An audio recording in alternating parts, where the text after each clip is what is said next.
You're standing in your kitchen at 2 in the morning with your phone in your hand, refreshing your bank account for the 17th time today. Your heart is pounding, your stomach is tight. You're whispering to yourself, "Did it work? Is it here yet? Why isn't it showing up?" And with every refresh, every obsessive check, every desperate scan of your reality for proof that your manifestation is coming, you are actively, powerfully, devastatingly dismantling the very thing you're trying to create. You don't even realize it, but you are killing your manifestation with your own two hands. And I'm going to tell you exactly why, and more importantly, exactly what to do instead, because this single shift changed everything for me, and it will change everything for you too. Listen to me very carefully. The moment you start checking whether your manifestation worked, you have announced to the entire universe that you don't believe it's already done. You have declared, loudly and unmistakably, that you are separate from your desire, that it's out there somewhere, and you're in here, waiting, hoping, begging for it to show up. And that energy, that vibration of lack and separation, is the most powerful prayer you could ever speak. It's a prayer that says, "I don't have it, I'm not it. It's not mine." And the universe, which is nothing but a mirror of your inner convictions, has no choice but to reflect that back to you. It must give you more waiting, more separation, more evidence that it hasn't happened yet. Not because the universe is cruel, but because it is law. I've watched this happen 1,000 times. I've watched brilliant, beautiful, worthy people sabotage their own miracles with nothing but their anxious checking. They do the work. They speak the word. They claim they're good.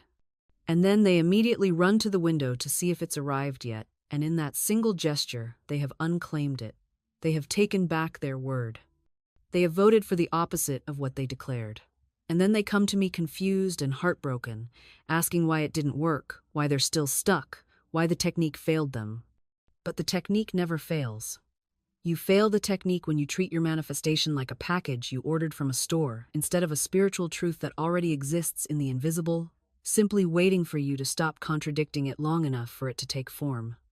Let me tell you something that might sound strange at first, but stay with me because this is where everything shifts. Your manifestation is not coming. It's not on its way. It's not traveling through time and space to reach you. It already is. Right now, in this moment, in the realm of the absolute, the thing you desire is already an accomplished fact. It already belongs to you. It's already done. The only question is whether you are going to align yourself with that truth or keep aligning yourself with the appearance of its absence. And every time you check, you align with the absence. Every time you look for proof, you align with the doubt. Every time you ask, "Where is it?" you announce that it isn't here, and so it can't be. I know this feels counterintuitive. I know every fiber of your logical mind is screaming at you that of course you need to check, of course you need to monitor the situation, of course you need to see if it's working. That's what responsible people do, right? That's what practical people do. But manifestation is not a practical process, it's a spiritual one. It operates on entirely different laws than the ones you learned in school. And until you understand those laws, and learn to work with them instead of against them, you will keep creating and destroying your manifestations in the same breath, over and over again, exhausting yourself in a cycle of hope and disappointment that never had to exist in the first place. So, I'm going to teach you today what nobody else is telling you. I'm going to show you exactly what's happening energetically when you check your manifestation, why it's so destructive, and most importantly, what to do instead. How to hold your desire. How to live from the end. How to stop killing your miracles with your doubt disguised as diligence. And I promise you, if you truly hear what I'm about to share with you, if you let it sink into your bones and change the way you relate to your desires, everything will shift. Not eventually, not someday, but immediately, because the moment you stop contradicting your good, it has no choice but to manifest. That's law. Now, before I go any further, I want you to understand something about the nature of reality itself, because if you don't understand this, nothing else I say will make sense. Most people believe that the physical world is the primary reality and that thoughts and feelings are just secondary little whispers that may or may not have some minor influence on outcomes. But that is exactly backward. Consciousness is primary. Your inner world is the cause. The physical world is the effect. What you see with your physical eyes is not reality creating your experience. It's your consciousness made visible. It's the outpicturing of your beliefs, your assumptions, your dominant mental states. And this means that the physical evidence you keep checking for is always old news. It's the result of who you were being yesterday, last week, last month. It's historical. It's a lag. It's not telling you what's possible now. It's only showing you what you already believed then. So when you check your bank account obsessively to see if the money showed up, you're not gathering useful information. You're just looking at a mirror of your old consciousness. And worse, if you react to what you see, if you let the current physical facts determine your inner state, you guarantee that those same facts will continue to perpetuate. You lock yourself into the pattern. You choose the evidence of the past over the truth of the possible. And then you wonder why nothing ever changes. Nothing changes because you keep recreating the same consciousness that created your current circumstances. You keep voting for what is, instead of claiming what could be. And the universe, which is infinitely obedient to your inner convictions, keeps saying yes to your vote. I learned this lesson the hardest way possible, and I'm going to share that story with you now because I need you to understand that I'm not speaking theory to you. I'm speaking from lived experience. From failure and heartbreak and the devastating wake-up call that forced me to finally understand how this really works. There was a time in my life when I was desperate for a specific sum of money. I needed it for something important, something that mattered deeply to me, and I had convinced myself that my entire future happiness depended on this money arriving. I had been studying spiritual law. I knew about affirmations and visualizations, and speaking the word, so I did all of it. I declared that the money was already mine. I claimed it boldly. I thanked the universe for it. I did everything I thought I was supposed to do. And then I waited. And while I waited, I checked. Oh, how I checked. I checked the mail every single day, sometimes twice a day. I checked my bank account multiple times a day. I scrutinized every conversation, every interaction, every possibility, looking for signs that it was coming. Where is it? Is this it? Could this be the channel? Is this the person who will bring it? And with every check, I felt a little more anxious. A little more doubtful. A little more afraid that maybe I had done it wrong. Maybe I wasn't worthy. Maybe it wasn't going to work for me. The weeks turned into months, and the money didn't come. In fact, my financial situation got worse. I started having unexpected expenses. Things broke down. Opportunities fell through. And I felt like I was going crazy because I had done everything right, or so I thought. I had said all the right words. I had visualized. I had affirmed. Why wasn't it working? What was I doing wrong? I felt betrayed by the universe, betrayed by the law, betrayed by God. I felt like a fool for ever believing that I had any power at all. And in my desperation, I finally cried out for help. Not to another person, but to the universe itself. I said, show me what I'm missing. Show me the truth. I'm willing to see it, even if it hurts. And that's when everything changed. Because in the silence that followed that prayer, I heard a voice. Not an audible voice, but a knowing that rose up from somewhere deep inside me. And it said, you have been declaring one thing with your words and another thing with your actions. Your words say it is done, but your checking says it is not done. Your mouth speaks abundance, but your heart believes in lack. And I can only give you what you truly believe, not what you temporarily claim. In that moment, I finally understood. I had been living in contradiction. I had been double-minded, and a double-minded person is unstable in all their ways, receiving nothing from the universe because they're asking for two opposite things at once. My checking wasn't innocent monitoring. It was a vote against my own manifestation. It was fear dressed up as prudence.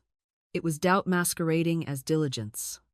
I realized that if I truly believed the money was already mine in the spiritual realm, I wouldn't need to check for it any more than I would need to check whether I still have arms. You don't obsessively verify the existence of things you know for certain are yours. You only check what you're uncertain about. And that uncertainty is the poison. That's the energy that blocks the manifestation.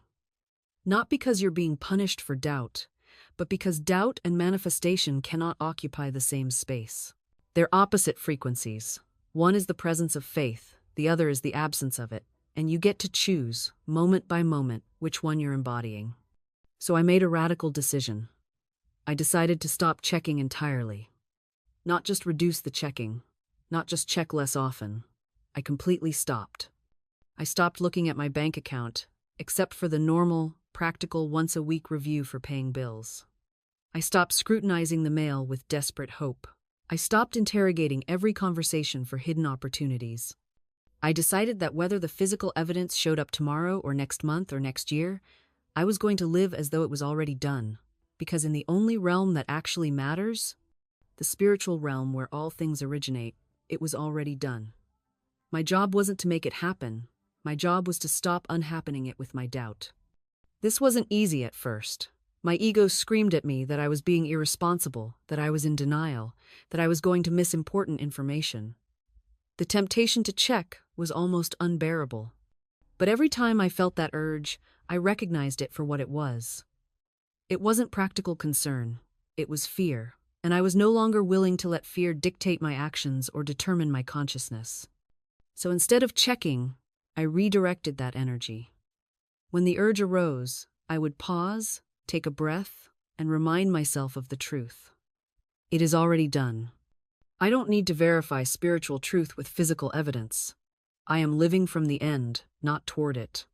And slowly, over days and then weeks, the urge to check began to fade. And something else began to grow in its place. A quiet certainty, a deep peace, a knowing that had nothing to do with external proof. And then, in a way I never could have predicted or forced, the money came. Not from the channels I had been obsessively monitoring. Not in the timing I had demanded. But it came, fully and completely, in a way that was so clearly orchestrated by a wisdom far greater than my own that I couldn't help but laugh at how much energy I had wasted trying to control the how and when. The universe knew exactly what it was doing all along. My job was never to manage the manifestation.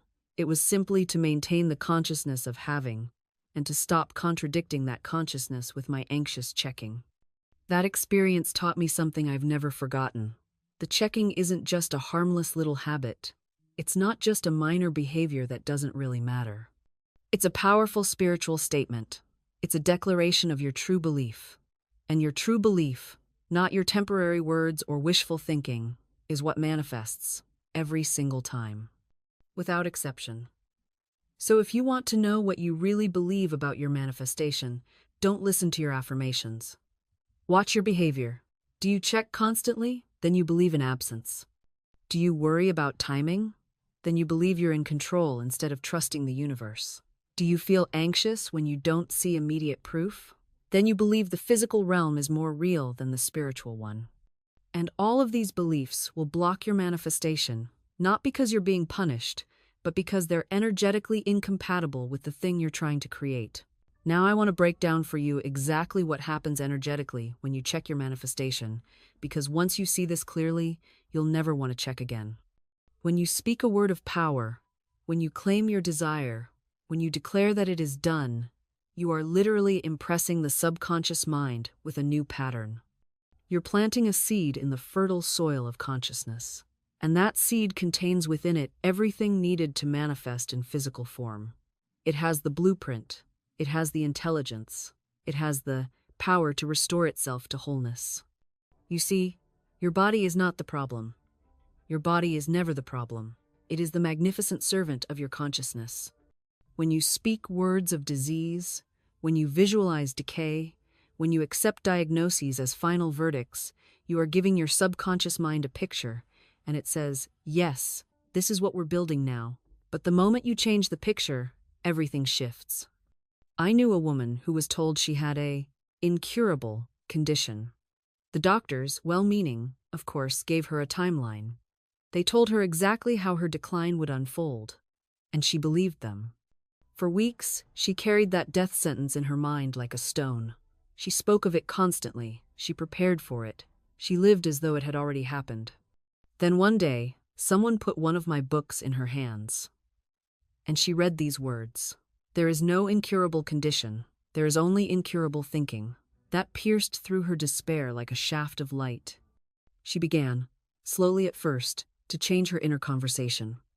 Instead of "I am dying," she declared, "infinite life flows through me now.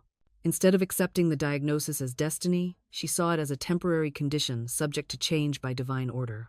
She stopped rehearsing her death and started affirming her life. Within months, the symptoms began to reverse. Within a year, the doctors could find no trace of what they had once called incurable. They called it spontaneous remission. She called it God. Now, I'm not telling you to ignore medical care. I'm not suggesting recklessness. What I am saying is this: do not give the final word to anything or anyone except the divine intelligence within you. Use every tool available, yes, but use them with faith, not fear.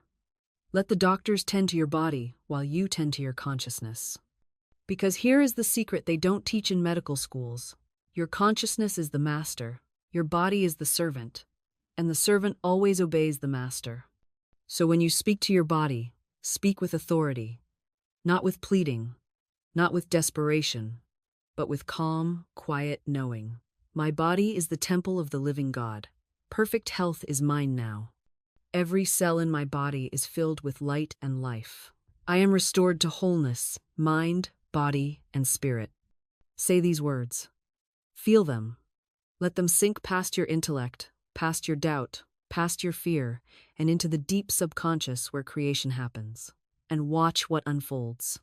Because here's what I've learned through years of watching this principle work. The subconscious doesn't argue. It doesn't question. It doesn't say, "Are you sure about that?" It simply accepts what you impress upon it as truth and immediately begins to manifest that truth in your outer world. Think of it as the most faithful servant you could ever have. It never takes a day off. It never second-guesses your orders. Whatever you tell it, it says, "Yes, master," and gets to work. The problem is, most of us have been giving it terrible instructions without even realizing it. We've been saying things like, "I'll never have enough money," and the subconscious says, "Understood," creating more situations where you don't have enough money. We've been saying, "Nobody appreciates me," and the subconscious says, "Got it," arranging more experiences of not being appreciated. We've been saying, "I always get sick this time of year," and the subconscious says, "Perfect. Illness coming right up." You see how this works? The subconscious is completely impartial. It will manifest poverty just as efficiently as prosperity. It will create illness just as readily as health. It makes no moral judgments about what you're asking for. It simply delivers. Now here's where it gets really interesting. The subconscious mind speaks in images, feelings, and symbols, not in words alone. This is why affirmations that you don't believe often fall flat. You can say, "I am wealthy," 1,000 times.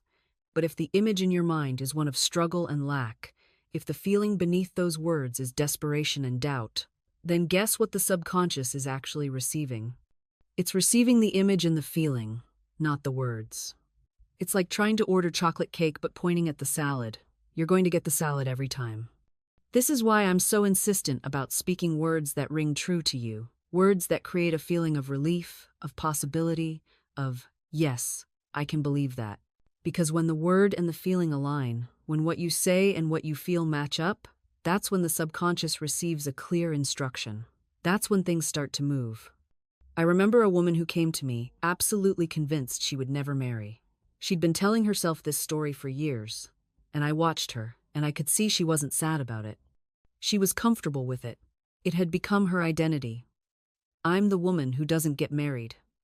And her subconscious had arranged her entire life to prove this story true. Now, when she came to me, I didn't argue with her story. I didn't try to convince her logically that she was wrong. Logic never changed a subconscious pattern. Never. Instead, I asked her one simple question. "Do you want to be married?" And something shifted in her face. Because buried underneath all those years of defensive storytelling was a yes. A small, frightened, but very real yes.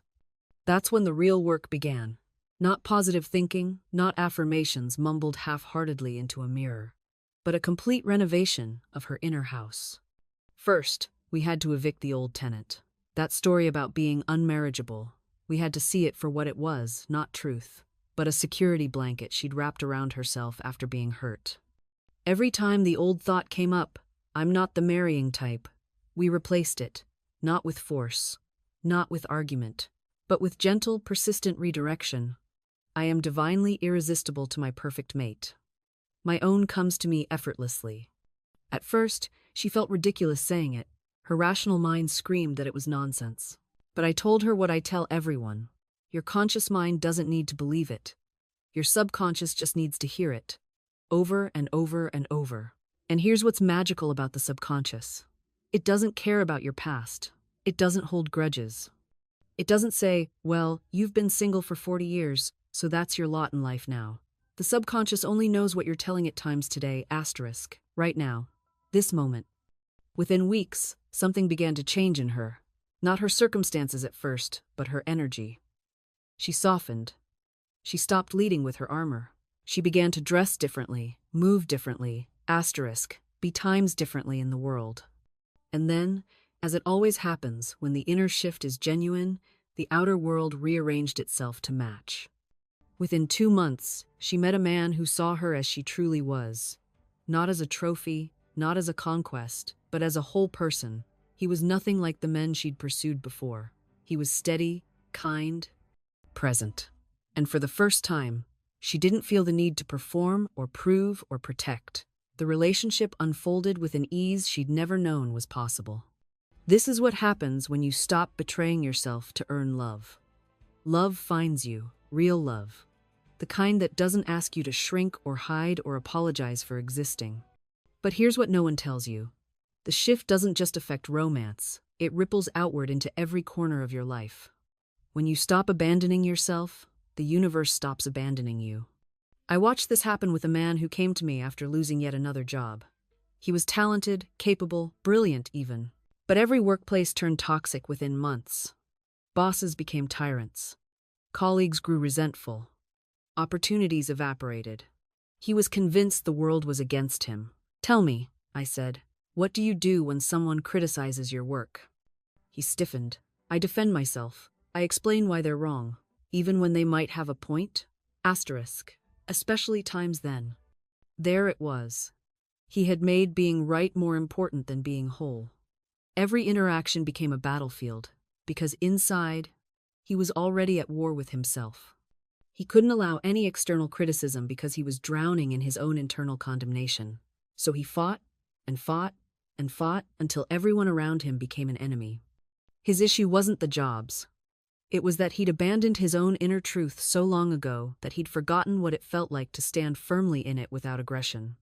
He confused boundaries with walls, self-respect with defensiveness, integrity with rigidity. I gave him a practice. For 1 week, when criticized, simply say, "Thank you for sharing that. Let me think about it." Nothing more. No defense. No explanation. No counterattack. He looked at me like I'd asked him to walk barefoot across hot coals. But he did it. And something remarkable happened. When he stopped fighting, people stopped attacking. When he stopped defending, the criticism softened. His boss, who he'd painted as a monster, began mentoring him. His colleagues, who he'd seen as competitors, became collaborators. Within 6 months, he was promoted. Not because he fought for it, but because he stopped fighting against it. This is what I mean when I say your word is your wand. The energy you send out through your thoughts and speech doesn't just affect you, it reshapes everything around you. When you declare war on your circumstances, you magnetize more circumstances to war against. When you declare peace, you open channels for peace to flow toward you. I've watched this play out in romantic relationships too. A woman came to me heartbroken, convinced her partner didn't appreciate her. Every conversation between them had become a battlefield. She would list his failures. He would defend himself. She would escalate. He would withdraw. Round and round they went, locked in a dance of mutual resentment. "What are you affirming about him every day?" I asked her. She looked confused. "I'm not affirming anything. I'm just stating facts." But stating facts repeatedly is an affirmation. She was affirming his inadequacy, and he was responding exactly to that vibration. For 1 week, I told her, say nothing critical, not out loud, not in your mind. When you think of him, bless him. See him as the man you want him to be, not the man you're convinced he is. She resisted. But then he'll think his behavior is acceptable. Your criticism hasn't changed him yet, has it? I asked. She tried it. Not perfectly old patterns don't dissolve overnight, but she tried. And something remarkable happened. Within days, he began doing the very things she'd been nagging him about. Taking out the trash without being asked. Planning dates, asking about her day with genuine interest. It's like he became a different person, she told me, amazed. No, I said, you stopped treating him like the person you didn't want him to be. And he rose to meet the vision you held for him. This is the power of non-resistance in relationships. When you stop using your words as weapons, they become bridges instead. People sense when you're at war with them, even if you smile while doing it, and they sense when you've laid down your arms. Now, I can already hear some of you thinking, but Florence, what about boundaries? What about standing up for myself? Are you saying I should just accept everything? Let me be crystal clear. Non-resistance is not passivity. It's not about tolerating abuse or swallowing your truth. It's about choosing your battles with wisdom rather than ego. When I speak of non-resistance, I'm talking about surrendering the internal fight, the constant argument you're having with reality. You're not saying yes to injustice. You're saying no to the poison of resentment that eats you alive while the other person sleeps peacefully. I once counseled a woman whose business partner had betrayed her terribly.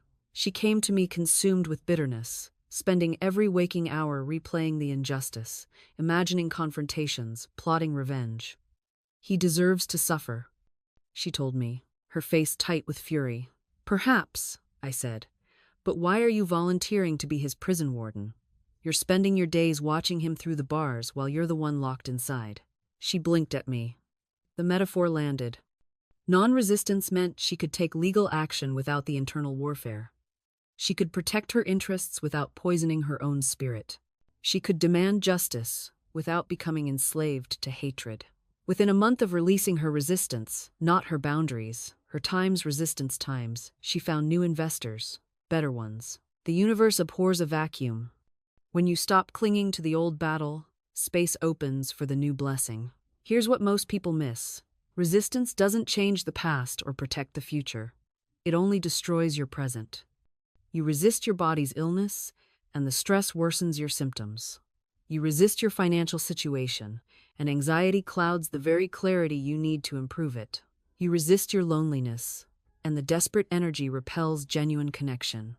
What you resist persists because resistance is focused attention, and where attention goes, energy flows. But here's the alchemy. The moment you stop resisting, you start times responding asterisk. And response is power. Resistance says, this shouldn't be happening.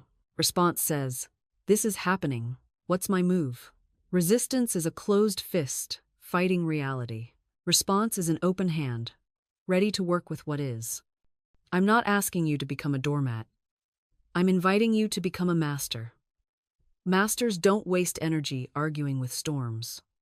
They adjust their sails. They recognize that resistance to what is actually amplifies the very thing they're resisting. This is spiritual law. What you fight, you strengthen. What you bless, transforms. Let me show you how this works in the most mundane circumstances, because that's where true mastery reveals itself. Not in grand gestures, but in how you handle Tuesday afternoon when nothing goes according to plan. Your train is delayed, traffic is snarled. The meeting runs over. Your carefully constructed schedule crumbles before your eyes. Now watch yourself. Are you clenching? Are you mentally rehearsing complaints? Are you building a case against the universe for its inefficiency? Or can you soften? Can you say, there's something here I don't yet see. There's a pattern unfolding that my limited perspective cannot grasp. I relax into this delay? I've witnessed miracles emerge from such moments of surrender. The delayed train that prevented someone from being in the wrong place. The traffic jam that positioned someone next to their future business partner. The extended meeting that allowed the perfect person to join late and change everything. But here's what I need you to understand. You don't surrender in order to get a miracle. That's still manipulation. That's still trying to control outcomes. You surrender because it aligns you with truth. You surrender because resistance is exhausting and false. You surrender because the universe is intelligent, whether you approve of its methods or not. This brings us to a concept that might challenge everything you think you know about spiritual practice. Non-attachment to spiritual outcomes. Yes, You read that correctly. You can become just as imprisoned by your spiritual ambitions as by your material ones. I've watched people torture themselves trying to manifest, visualize, and affirm their way to happiness. They've turned spiritual practice into another form of striving, another measurement by which they judge themselves lacking. They say, I'm doing all the work. I'm meditating, affirming, visualizing. Why hasn't it manifested? And in that very question lies their answer. They're still operating from the consciousness of lack. They're still separate from what they desire. They're still trying to earn what is already theirs by divine right. True spiritual maturity means you do the inner work not to get something, but because alignment itself is the reward. You affirm truth because speaking truth feels like coming home. You visualize your highest good because it lifts your consciousness in this present moment. The manifestation? That's the natural consequence, not the goal. Let me take you deeper into this understanding, because when you truly grasp this principle, everything shifts. The reason most people struggle with visualization isn't because they're doing it wrong, it's because they're doing it from a place of lack. They sit down, close their eyes, and the entire time they're thinking, I don't have this yet, I need this. When will this come? That's not visualization. That's mental begging. Real visualization feels different. It feels like remembering something beautiful rather than desperately trying to create something you believe you lack. I'll share something with you that changed everything for me. Years ago, I was working with a woman, let's call her Margaret, who wanted to call in her ideal life partner. She had done all the exercises. She had her list of qualities. She visualized every night before bed.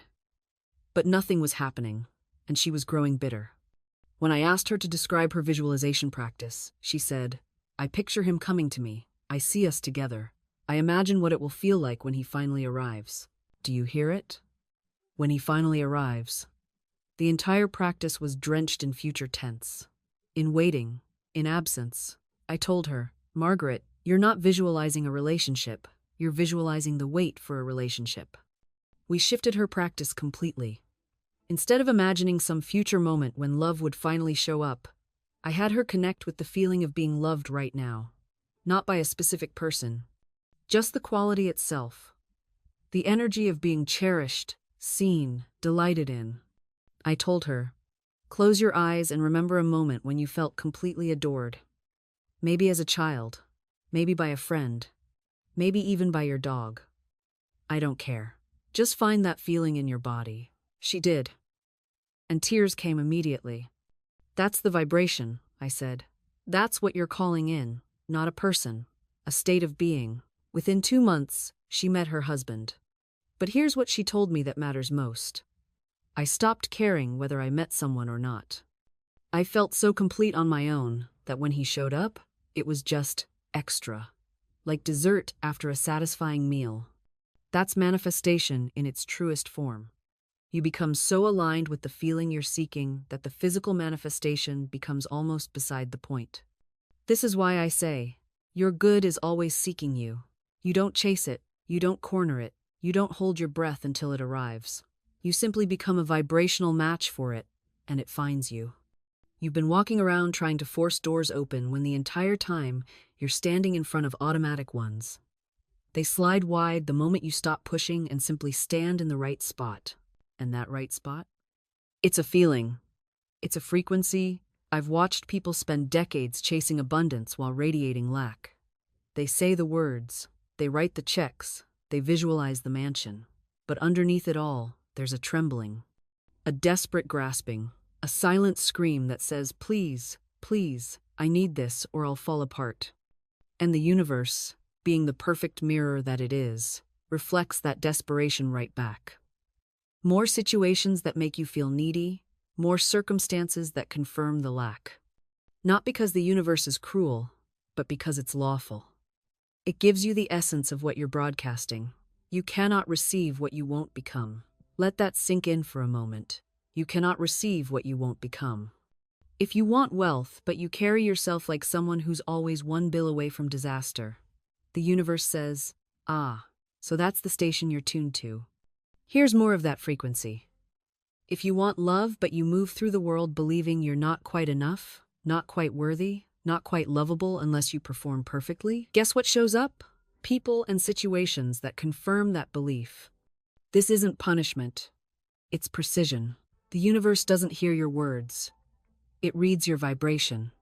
It responds to the silent hum underneath everything you do. That hum is your real prayer. That hum is what's creating your reality while you sleep, while you work, while you scroll mindlessly through your phone pretending you're not anxious about your future. So here's what changes everything. You stop asking, how do I get it? And start asking, who do I need to become to already have it? That's the key that's been in your pocket this whole time. The woman who has abundance doesn't clutch her purse. She's generous, she tips well, she doesn't check her bank account with fear in her chest. The man who has love doesn't perform or beg or twist himself into shapes for approval. He rests in his own worth. He knows he's already whole. You want their results? Become them first. Not through pretending, not through fake it till you make it affirmations that your nervous system doesn't believe, but through genuine inner work, through releasing the stories that keep you small, through thanking the universe for what's already here, already given, already yours. I've seen people spend decades chasing success while simultaneously holding the belief that they're not worthy of it. They work themselves to exhaustion, then sabotage the very opportunities they've created. They manifest the interview, then show up unprepared. They attract the relationship, then push the person away. They receive the money, then immediately spend it on things that don't serve them. This isn't failure. This is your subconscious mind, protecting you from what it perceives as danger. The danger of being seen, of being successful, of proving that you actually are capable. Because if you're capable, then you have to take responsibility. You have to step into your power. And for many of us, that feels more terrifying than staying small. I want you to understand something fundamental. Your inner world creates your outer world with absolute precision. Not sometimes, not when you're feeling spiritual enough, always. Every moment of every day, your dominant thoughts, beliefs, and feelings are broadcasting a signal, and the universe is responding with matching circumstances. When you believe that life is hard, you will experience hardness. When you believe that money is scarce, you will experience scarcity. When you believe that love is painful, you will experience pain in relationships. Not because the universe is punishing you, but because you are literally creating a vibrational match to your beliefs. This is why gratitude is not just a nice practice, it's a revolutionary act. When you thank the universe for what you have, you shift from lack consciousness to abundance consciousness. You move from I don't have enough to look at how much I've already been given. And in that shift, everything changes. But here's what most people miss. Gratitude must be genuine. It cannot be a manipulative tactic to get more stuff. The universe knows the difference between authentic appreciation and transactional positivity. When you say thank you while secretly thinking, but I really want more, you're still operating from lack. You're still telling the universe that what you have isn't enough. True gratitude is the recognition that the universe has always been supporting you, even when you couldn't see it, especially when you couldn't see it. And that's when something miraculous happens. When you shift from wanting to witnessing, from demanding to acknowledging, the floodgates open. Not because you've finally figured out the secret formula, but because you've stopped resisting the current that was always carrying you forward. I've seen people transform their entire financial reality not by getting a raise or winning the lottery, but by genuinely appreciating the dollar in their pocket. By looking at that single dollar and feeling the same gratitude they would feel for 1,000, because energetically, there's no difference. Gratitude for one is gratitude for abundance itself. The universe doesn't measure amounts, it measures vibration. You want to know why your affirmations aren't working? Because you're affirming from a place of lack. You're saying the words, but underneath, you're still gripping, still forcing, still trying to make something happen. Real manifestation doesn't feel like effort. It feels like relief. It feels like coming home to a truth that was always there.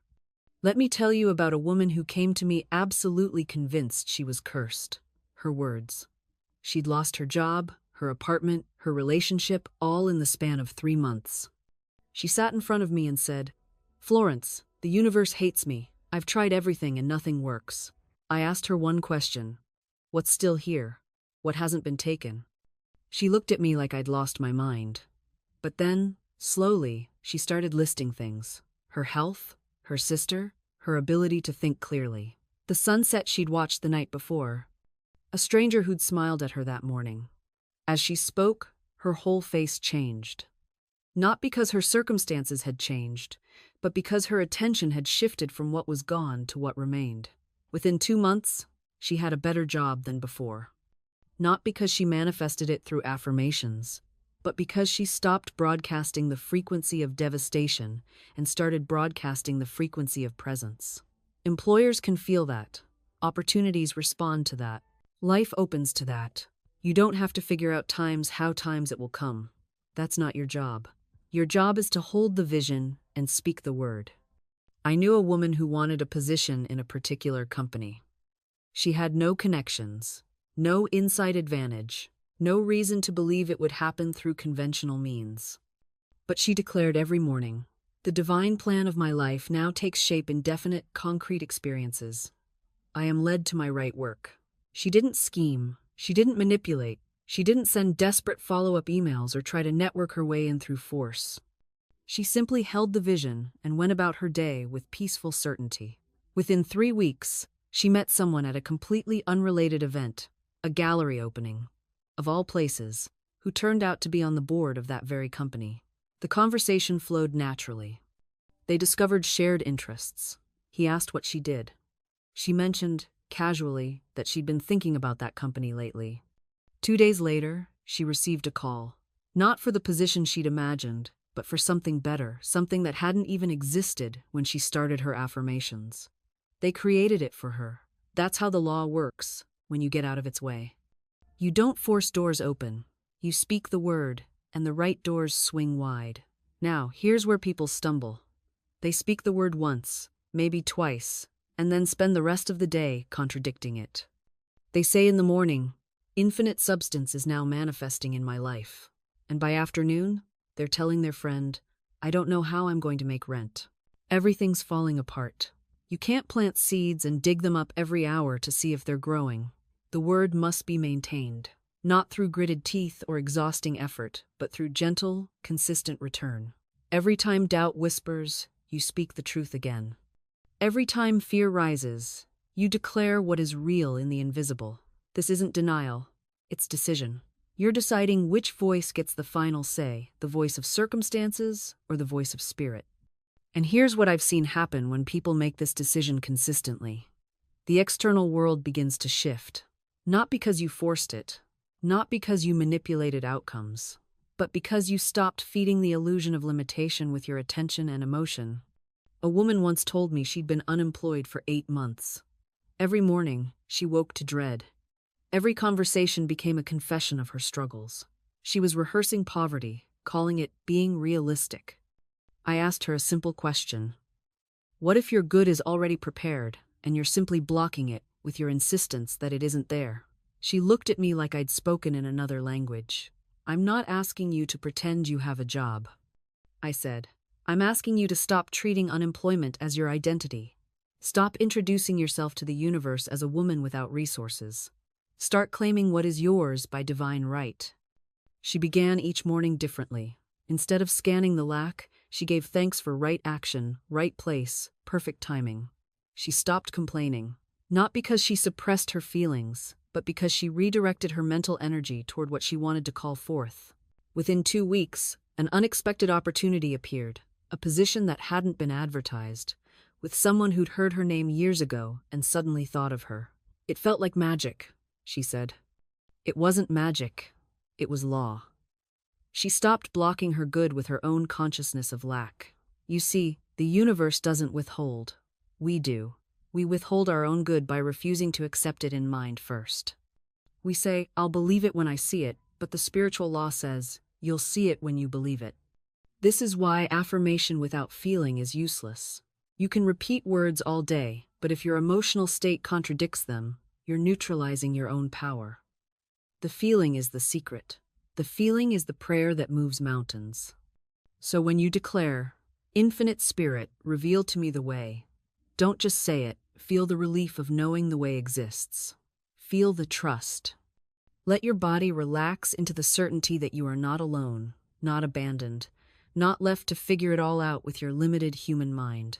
This relaxation, this release, this is where the magic lives. You know, I've watched people struggle for years, decades, even trying to muscle their way through life. They're pushing, forcing, demanding, exhausting themselves. And then one day, they simply stop. They let go. They whisper, "Infinite Spirit, you lead the way."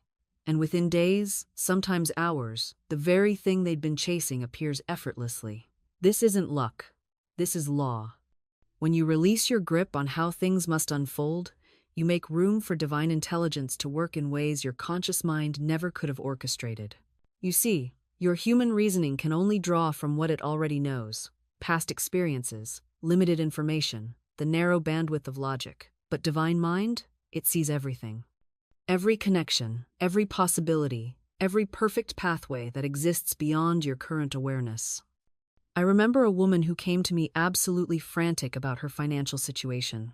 She had been affirming prosperity, visualizing abundance, doing everything right according to every book she'd read. But she had also mentally mapped out exactly how the money must come through a specific job promotion by a certain date, delivered by particular people. She had given the universe a very detailed instruction manual. I said to her, "My dear, you're holding the door shut while asking it to open." She looked at me like I'd spoken in riddles. "You're telling God exactly how to do his job," I explained.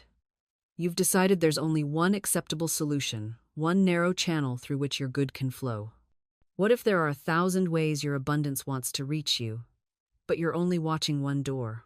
We worked together on a new affirmation. "Infinite Spirit, open the way for my immediate supply. Let all channels be free, and all the right doors swing wide open." She stopped dictating terms. She stopped requiring it to look a certain way. Within 3 weeks, money came from 4 different unexpected sources: a forgotten insurance refund, an old debt repaid that she'd written off years ago, a freelance opportunity that fell into her lap through a casual conversation, a gift from a relative who suddenly felt moved to help. Not one of those channels existed in her original plan. And this is where most people stumble.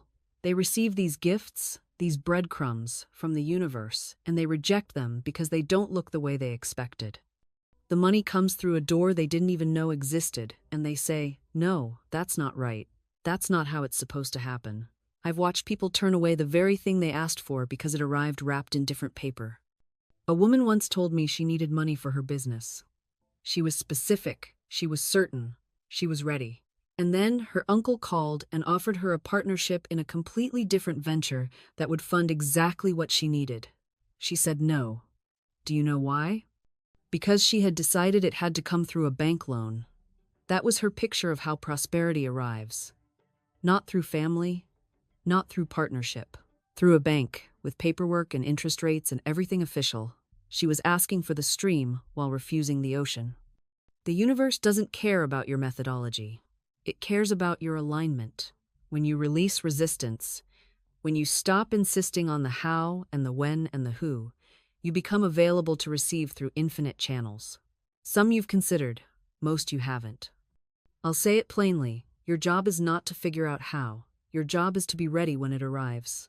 That means staying open. That means saying yes to the unexpected invitation. That means following the impulse to call someone you haven't spoken to in years. That means taking the meeting that seems unrelated to your goal. That means accepting the help that comes from surprising sources. You think you're being disciplined by sticking to your plan.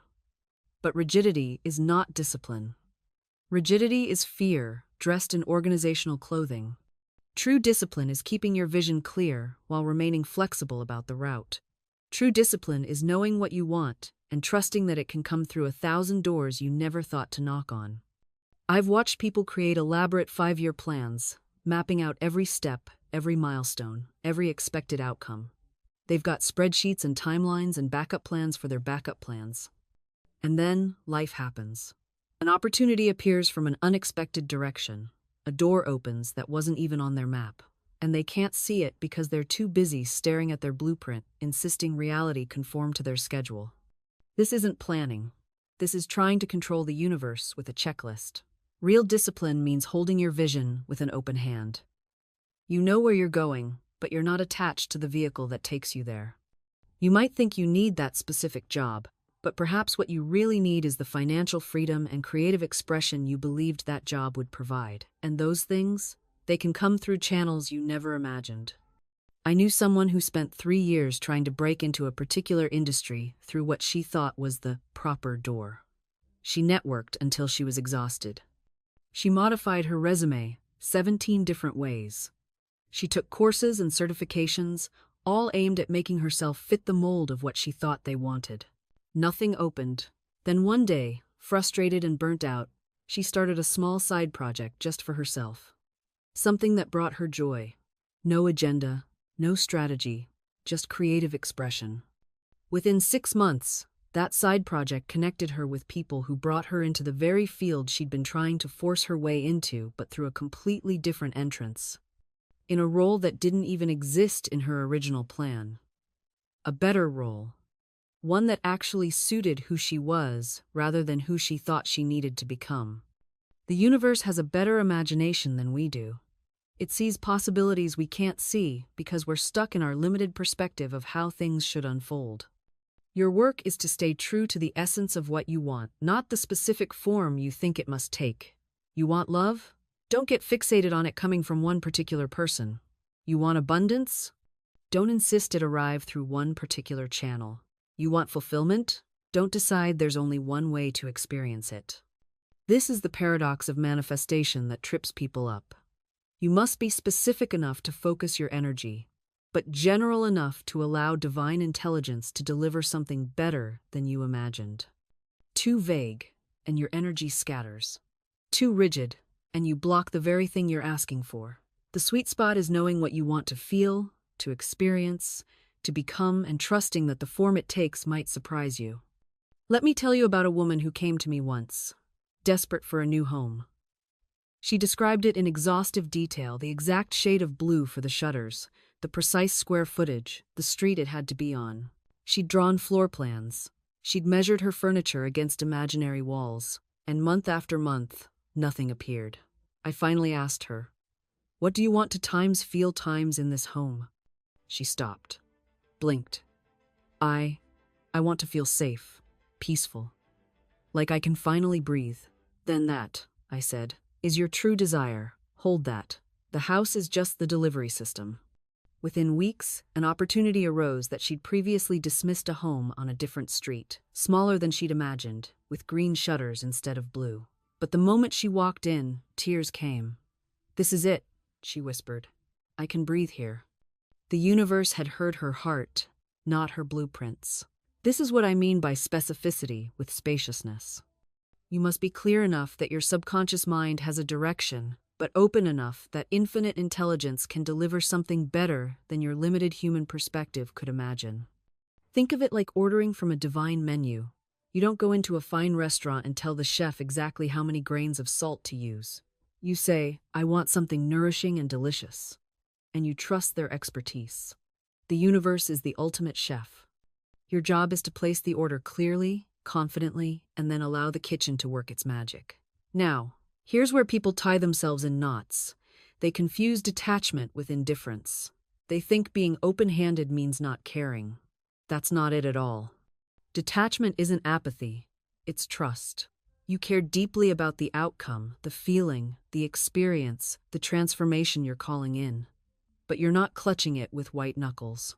You're not checking the mailbox 17 times a day, or refreshing your bank account obsessively, or asking every person you meet if they've heard of any job openings. That's not faith. That's fear wearing a vision board. Real faith has a distinct signature. It's calm. It's certain. It doesn't need to control every outcome because it knows the outcome is already handled. I had a student once, a gifted artist, who couldn't sell her work to save her life. She tried everything: gallery submissions, social media campaigns, art fairs in the rain. Nothing clicked. She came to me exhausted, defeated, ready to quit and get a job at the post office. I asked her one question: "When you paint, are you thinking about who's going to buy it?" She looked at me like I'd asked if water was wet. "Of course," Every brushstroke, I'm wondering if this will appeal to collectors, if the colors are trendy enough, if the size is marketable. There it was. She wasn't creating. She was manufacturing anxiety on canvas. I told her to paint one piece, just one with absolutely no thought of selling it. Paint it for the pure joy of it. Paint it as if money didn't exist. Paint it like she was 6 years old again with a set of watercolors and nothing but summer ahead. She was skeptical, but she did it. And something shifted. The painting that emerged was unlike anything she'd done before. Raw, honest, hers. 3 days after she finished it, a gallery owner saw it in her studio during an unrelated visit and bought it on the spot, then commissioned 2 more. Then offered her a show. That's how demonstration works when you're not strangling it with desperation. When you release the outcome, you make room for the outcome. When you stop micromanaging the universe can actually deliver. But here's where it gets tricky, because the ego is clever. The ego will say, fine, I'll detach. I'll be so detached, I won't even want it anymore. And then you swing to the opposite extreme: false detachment, spiritual bypassing, pretending you don't care when really you care so much it hurts. That's not faith either, that's suppression. True detachment isn't indifference, it's trust. You can deeply desire something while simultaneously releasing your grip on how and when it arrives. You can want the relationship, the money, the healing, the success, and still walk through your day with peace, knowing it's on its way. Because here's what most people don't understand. When you're desperate, when you're clutching and controlling, you're actually in a state of resistance. You're saying to the universe, I don't trust you. I don't believe it's coming. I have to force this into being. And that energy, that frequency of fear and doubt becomes what you broadcast. And the universe, in its perfect mirror, reflects that frequency right back to you. I've watched people pray for money while holding the energy of poverty. They say the words, they visualize abundance, but underneath it all, there's this constant anxiety, this checking of the bank account 10 times a day, this panic every time a bill arrives. They're not truly in the vibration of abundance, they're rehearsing lack. But the moment, and I mean the very moment they shift into trust, something changes. They stop obsessing, they stop micromanaging the how. They do their part, yes. They take inspired action when it comes. But they're not white-knuckling their way through life anymore. They're open, they're receptive, they've made space for the miracle. I knew someone who spent years trying to force a business into success.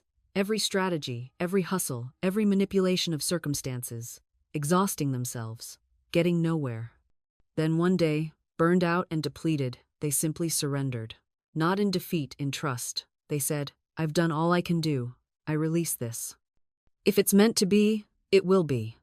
And would you believe, within weeks, the very opportunities they'd been chasing suddenly appeared effortlessly. A partnership, funding, clients, all of it, because they finally stopped blocking it with their desperate grip. This is the paradox of desire without attachment. You must want it enough to ask for it, but not so much that you suffocate it with your need. You must hold the vision, but loosen your grip on the outcome. You must be clear in your intention, but flexible in your expectations. And that takes practice. It takes unlearning everything you've been taught about control. Let me tell you something that might sound strange at first. Control is actually a form of doubt dressed up as responsibility.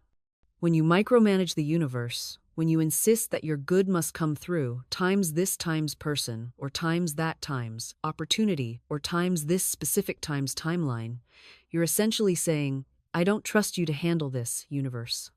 I've got to supervise. And the universe, being what it is, responds with, all right then, have it your way. You drive.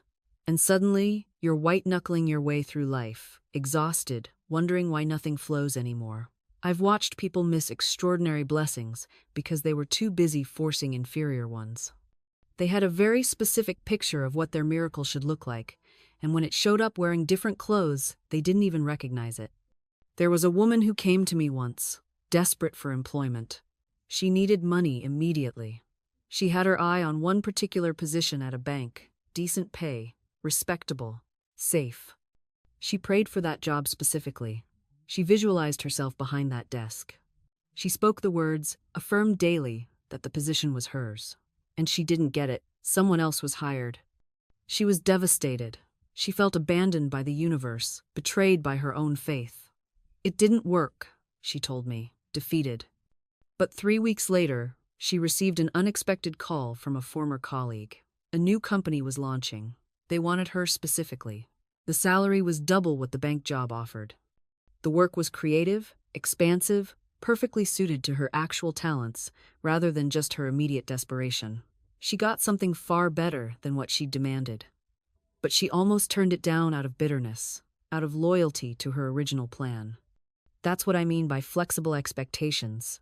You weren't wrong to want employment. You weren't wrong to desire financial security. But you were limiting the times how times and the times when times and the times who times based on what your frightened mind could imagine in that moment. Your consciousness was stuck in survival mode, grasping at the nearest life raft, when the universe was already building you a yacht. And here's the beautiful paradox that so many miss.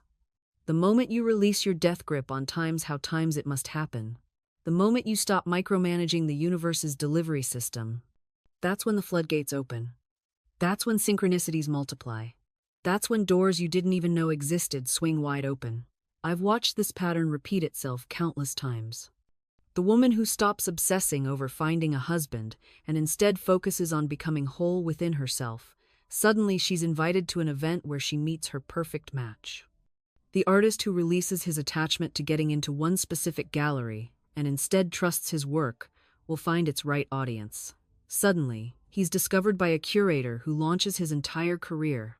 The entrepreneur who stops forcing a failing business model and instead asks, what wants to emerge through me? Suddenly, the pivot idea arrives that transforms everything. This isn't magical thinking. This is understanding how energy works. When you're in desperate attachment, you're broadcasting a frequency of lack.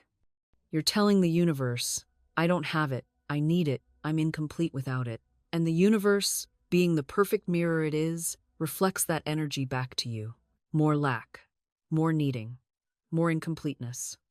But when you shift into trust, when you say, I know my good is coming, I don't need to control exactly how, you're broadcasting abundance. You're saying, I'm already complete, and I'm open to receiving. You've moved from a clenched fist to an open palm, and only an open palm can receive. Now, I can hear some of you thinking, but Florence, what about taking action? Aren't you saying I should just sit back and wait? Absolutely not. There's a world of difference between inspired action and desperate action. Inspired action flows. It feels aligned. It energizes you even when it's challenging. Desperate action feels forced. It drains you. It comes from fear, not faith. The woman trusting her right work doesn't sit idle, she prepares herself. She follows intuitive nudges. She says yes to unexpected opportunities. But she's not frantically applying to 300 jobs while radiating panic. She's moving with purpose, not desperation. There's a woman I knew who was drowning in debt. Every morning she woke with that familiar weight on her chest, bills stacked on the counter, collection notices stuffed in the mailbox, the phone ringing with calls she couldn't bear to answer. She tried affirmations, she made vision boards, she spoke prosperity over her finances. But underneath every word was a trembling fear, a desperate plea. Please let this work because I have no other options. Then one day, something shifted. She stopped begging the universe and started commanding it, not from ego, but from deep spiritual knowing. She said, there is no lack in God's universe. My supply is infinite and immediate. I am a magnet for money, and it flows to me in avalanches of abundance. But here's what made the difference. She believed it in her bones. She didn't just hope. She knew. Within weeks, unexpected checks arrived. An old client reached out with a project. A refund she'd forgotten about appeared. Someone repaid a loan from years ago that she'd written off. The money didn't come from where she was staring anxiously, checking her bank account 20 times a day. It came from sources she couldn't have orchestrated, couldn't have forced, couldn't have predicted. This is how divine supply works. You don't manipulate it into existence. You don't white-knuckle your way to prosperity. You align yourself with the spiritual law that abundance is your natural state, and then you let that law work through you. But, and listen closely, this doesn't mean you abandon practical action. The woman didn't just sit on her couch affirming abundance while ignoring her bills. She contacted creditors and made arrangements. She looked for work that matched her skills. She sold things she didn't need. She took the human steps, but she took them from a place of faith, not fear. From trust, not terror. That's the balance most people miss. They think spirituality means passivity and hustle means anxiety. But true manifestation is the marriage of both spiritual alignment plus inspired action. You declare the truth, then you move as though it's already done. You trust the invisible supply, and you cooperate with the visible opportunities. You don't sit in meditation waiting for a check to float through the window. You pray, you affirm, you align, and then you answer the phone. You open the email. You take the meeting. You have the conversation. You show up. Faith without works is dead, but works without faith is exhausting. The sweet spot is the two dancing together, spirit leading, action following. I've watched people burn out trying to force things into being through sheer willpower. They hustle themselves into the ground, white-knuckling their way toward success, wondering why it feels so heavy. And I've also seen people sit passively, waiting for the universe to deliver while they do nothing, wondering why their dreams never materialize. Both miss the mark. The truth is this: you are a co-creator. You work times with times the universe, not for it or against it. You set the intention, you align with the feeling, you speak the word, and then you move when the impulse comes. You recognize the doors when they open. You say yes when opportunity knocks, even if it looks different than you expected. Sometimes, the universe delivers through the most unexpected channels. You pray for financial abundance, and a week later, a former colleague reaches out about a freelance project. You affirm perfect health, and suddenly you feel drawn to a new doctor, a new practice, a new way of eating. You declare your perfect partner, and you're invited to an event you almost declined. The key is readiness. The key is flexibility. The key is saying yes to the nudge, the hunch, the quiet knowing that says, go this way. I knew a woman who affirmed a beautiful home for months. She could see it, feel it, describe every room. Then one day, a friend mentioned a neighborhood she'd never considered. Something stirred in her. She drove through it that weekend, and there it was, her house, just listed, exactly as she'd imagined. But if she hadn't followed that inner impulse, if she'd insisted it had times to come through the channels she expected, she might have missed it entirely. The universe is clever. It knows shortcuts you don't. It sees connections you can't. Your job is to stay open, stay alert, and stay willing to be surprised. And here's what most people don't realize. The universe doesn't just respond to your words, it responds to your entire energy field. It reads the signal you're broadcasting 24 hours a day. You can say affirmations all morning, but if you spend the rest of your day marinating in resentment, guess which frequency is louder? I knew a man who wanted financial success desperately. He read all the books, he did the visualizations, he spoke the affirmations. But every time someone else succeeded, he felt a sharp pang of envy. Every time he saw wealth, he thought, must be nice for them. That envy was a frequency, that bitterness was a signal, and the universe, being the perfect mirror it is, kept reflecting back to him exactly what he was broadcasting: lack, separation, and scarcity. Then one day, something shifted.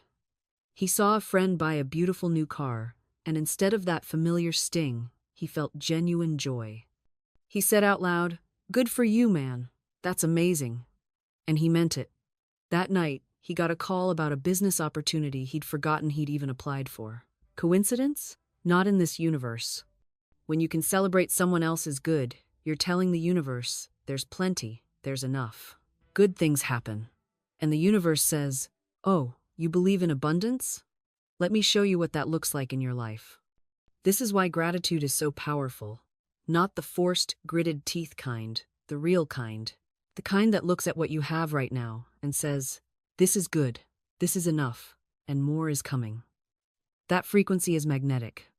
You don't have to feel grateful for hardship. You don't have to pretend struggle is a blessing.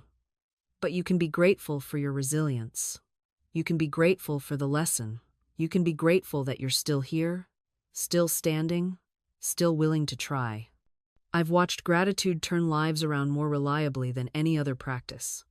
Because gratitude is the frequency of receiving, You can't be grateful and desperate at the same time. You can't be grateful and bitter at the same time. Gratitude dissolves resistance like sunlight melts frost. I've watched people transform their entire financial reality simply by keeping a gratitude journal. Not because gratitude is magic, but because it reprograms your inner conversations. When you write, "I am grateful for the unexpected check that arrived today," you're speaking the language of abundance. When you write, "I am grateful my body is strong and healthy," you're affirming wellness. These aren't empty affirmations. They're recognition statements.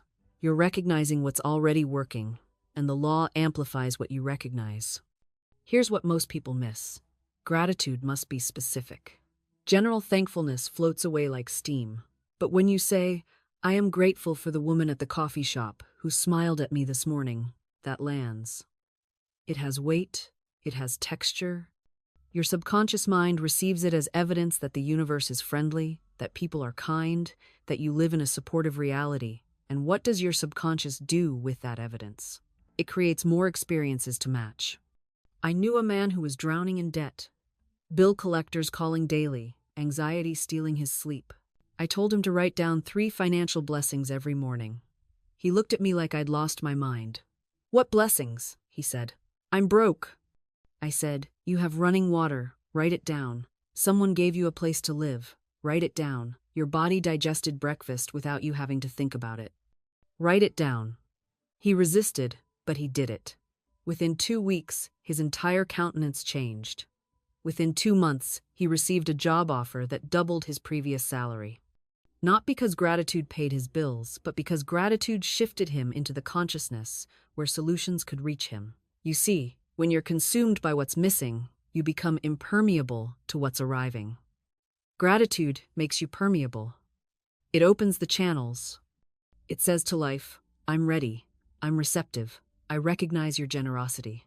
And life responds to that readiness with more to be grateful for. This is why I've always taught that gratitude must be practiced times before times the manifestation appears.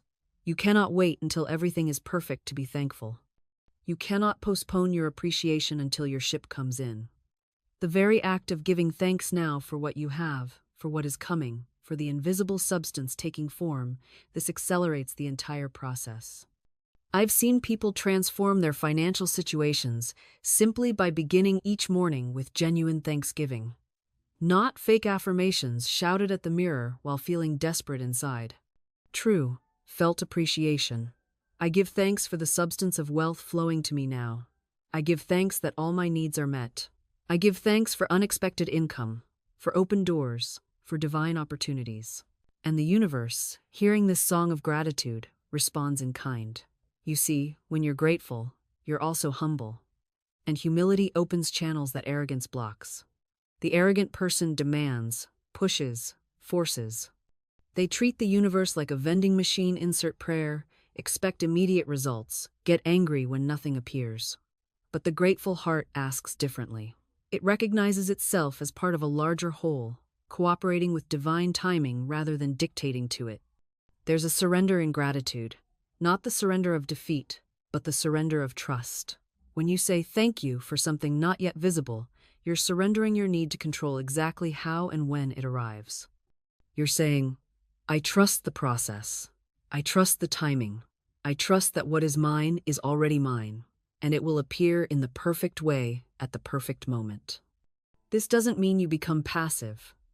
Gratitude is not complacency. You still take inspired action.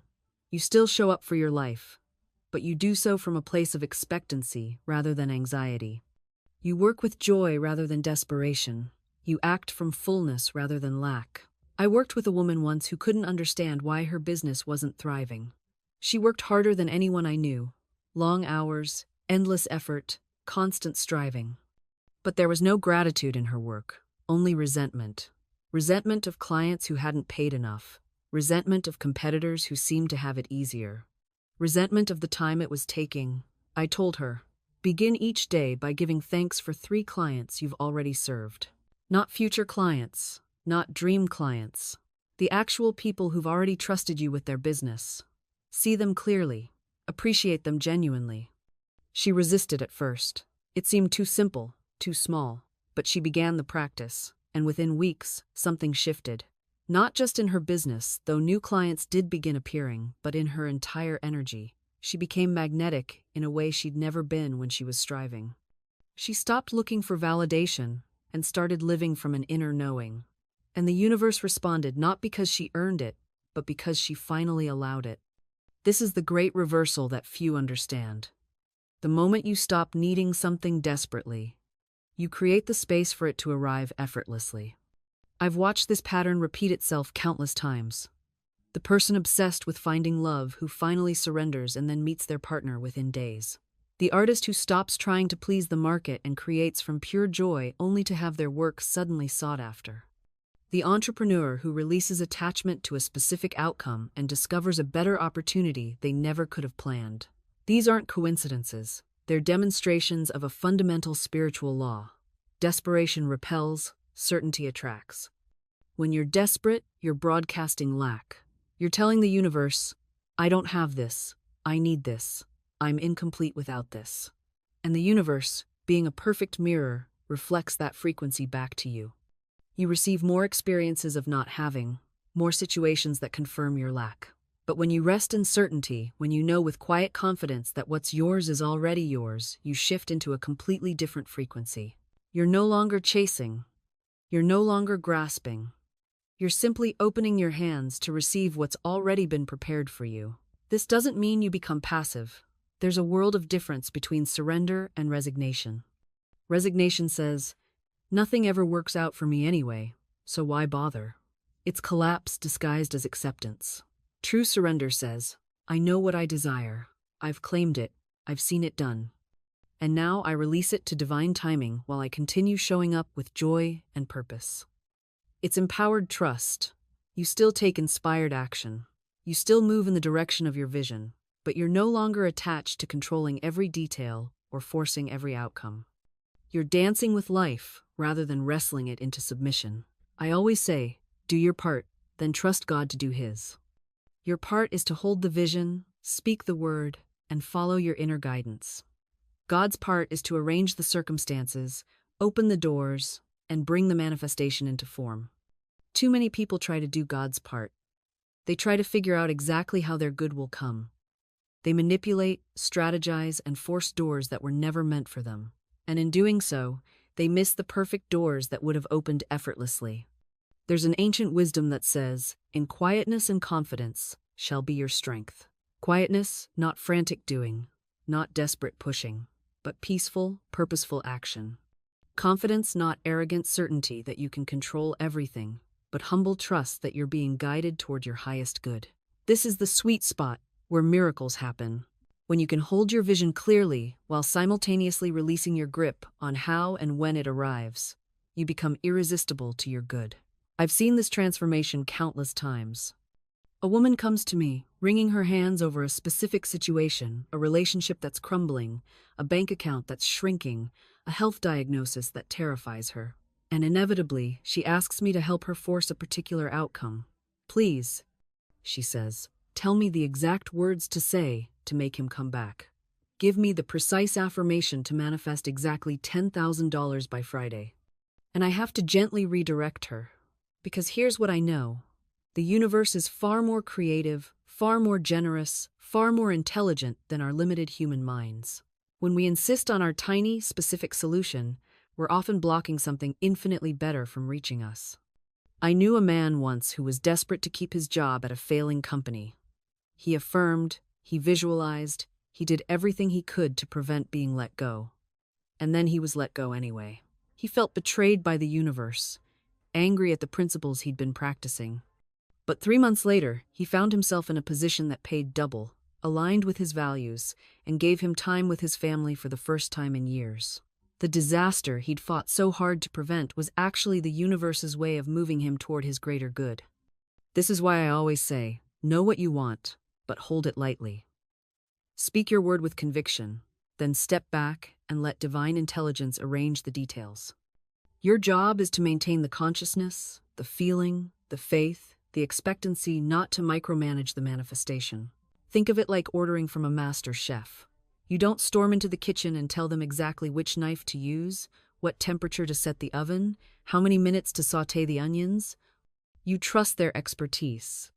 You describe what you're hungry for, something nourishing, something satisfying, and then you let them create something magnificent. The divine infinite is that master chef. You bring your hunger, your desire, your vision, you speak your word clearly, and then you trust the process. Because here's what I've discovered. The universe doesn't respond to your worry. It responds to your word. It doesn't hear your doubt. It hears your declaration. When you speak with conviction, when you claim your good as already done, you set invisible forces into motion that you cannot see but that are absolutely real. I've watched people transform their entire lives by changing nothing but their words. A woman came to me once, drowning in debt, saying over and over, "I can't afford this. I'll never have enough." And I said to her, "Stop speaking that word. You're commanding poverty to follow you." She looked at me like I'd lost my mind, but she tried it. She began to say instead, "Money flows to me easily and constantly. My supply is endless." Within weeks, not months, weeks, an unexpected inheritance arrived. A job offer materialized. Doors opened that had been sealed shut. Was it magic? No. It was law. The law of mind. The law that says your word is your wand, casting spells of lack or spells of abundance with every sentence you speak. Now, I want to be clear about something, because I know how the logical mind works. It wants to argue. It wants to say, "But Florence, what about action? What about effort? Are you telling me I can just sit on my couch speaking affirmations and money will fall from the sky?" Of course not. That's not how this works. The word creates the path, but you must walk it. The word opens the door, but you must step through. Your declaration puts you in alignment, and then intuition guides you to the inspired action. You'll suddenly think of someone to call. You'll feel drawn to attend a certain event. You'll have an idea that seems to come from nowhere. That's the universe responding to your word, giving you the next step. And your job is to take it without hesitation, without second guessing, without asking for proof before you move. Because faith without action is just wishful thinking.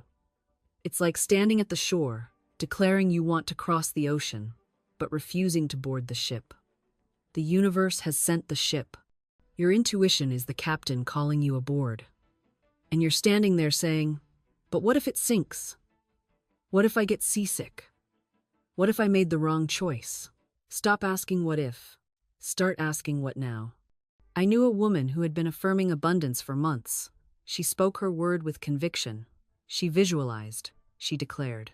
And then one day, a friend mentioned a business opportunity, something unconventional, something she'd never considered before. It didn't come in the package she expected. It wasn't the promotion at her current job. It wasn't the lottery win. It was this quiet nudge, this gentle door opening. And what did she do? She hesitated. She analyzed. She talked herself out of it because it didn't match the picture in her head of how abundance was supposed to arrive. 3 months later, that opportunity had made someone else very wealthy. And she was still affirming, still waiting, still wondering why nothing was happening. The universe had answered. She just didn't recognize the answer because she was too busy defining what the answer should look like. This is where so many of you lose the game. You place your order with the universe, and then you stand at the door telling the delivery person, "No, that's not what I ordered. It should be in a red box, not a blue one. Come back when you have the right color. The substance is there, the answer is there, but you reject it because of the wrapping." Learn to recognize your good. It may come through an unexpected person. It may come through a sudden impulse to take a different route home. It may come disguised as a challenge that's actually an invitation. Your rational mind will always find reasons to doubt. That's its job, to keep you safe, to keep you small, to keep you within the boundaries of what it already knows. But your intuition, your inner voice, is connected to infinite intelligence. It knows the shortcuts. It sees around corners. It understands the divine timing of everything. So when you feel that pull, that inexplicable knowing, you move. You don't need permission. You don't need a committee to vote on it. You don't need 3 signs and a burning bush. You simply say, "I trust the intelligence that guides me," and you take the step. The universe doesn't ask you to have it all figured out. It asks you to be willing to receive, willing to move. willing to trust what you know, even when you can't prove it. I've watched people argue themselves out of miracles because they couldn't explain the pathway. They received the intuitive, hit the idea, the door, the connection, but then their mind stepped in with its interrogation. How will this work? Where will the money come from? What if I fail? What will people think? And in that cross-examination, the moment died. The invitation expired while they built their case for hesitation. Here's the spiritual truth they didn't understand. Faith is not the absence of questions. It's the willingness to act in the presence of them. You don't have to silence every doubt. You just have to stop letting doubt make the final decision. Because the divine moves through decisiveness, not recklessness, decisiveness. There's a difference. Recklessness ignores wisdom. Decisiveness honors intuition. Recklessness bulldozes boundaries. Decisiveness listens deeply and moves boldly. And that movement, that's what activates the unseen forces working on your behalf. I knew a woman who kept saying she wanted to write. For 7 years, she talked about the book inside her. She described it at dinner parties. She made notes in journals. She attended workshops on publishing, but she never wrote the book. Until one day, someone asked her, "Are you a writer, or are you someone who likes the idea of being a writer?" That question cracked her open. She realized she'd been waiting for the perfect conditions. More time, fewer obligations, a sign that she was ready. But readiness isn't a feeling, it's a decision. She started writing 30 minutes before work. Imperfect sentences, messy drafts, no muse, no ceremony, just her and the page. Within 18 months, the book was done. Not because conditions changed, because she did. She stopped negotiating with her calling and started showing up for it. And that's what I'm asking you to do right now.